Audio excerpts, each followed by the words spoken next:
Bubny samurajů dnes zněly v bezprostředním okolí Pražského hradu. Ve Strahovském klášteře se konal sraz příznivců japonské kultury a historie. V plné zbroji na něj dorazili i ti, kteří se za samuraje převlékají.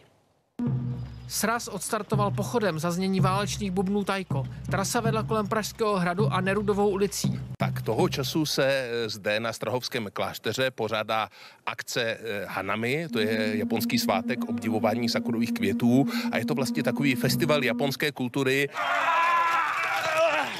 Takhle se vrhali do bitev samurajové ve středověkém Japonsku. Jejich válečný ksik se právě teď rozezněl areálem Strahovského kláštera. Jsou to jednak studenti z našeho dojo Hakuzan i dalších spřátelených dojo a samurajové ve zbrojích to je vynikající living history skupina Gorin, kteří vlastně si zhotovují naprosto dokonalé repliky samurajských zbrojí, tradiční technologií a zároveň s nimi provádějí i samurajské boje. Ta zbroj je částečně kožená a částečně železná. Maska je originál, to je Mempo, to chránil obličej a má to znázorňovat nějakého démona. Používali kopí, meč, naginatu, luk. Až došlo na meč, tak už to bylo muž proti muži, tvář na tvář.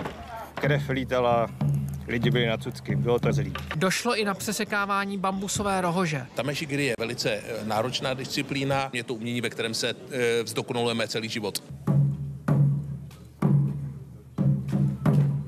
Míru milovnější návštěvníci ocenili ukázky tanců, kimon nebo hudební vložku. Já jsem hrál na japonskou flétnu shakuhachi.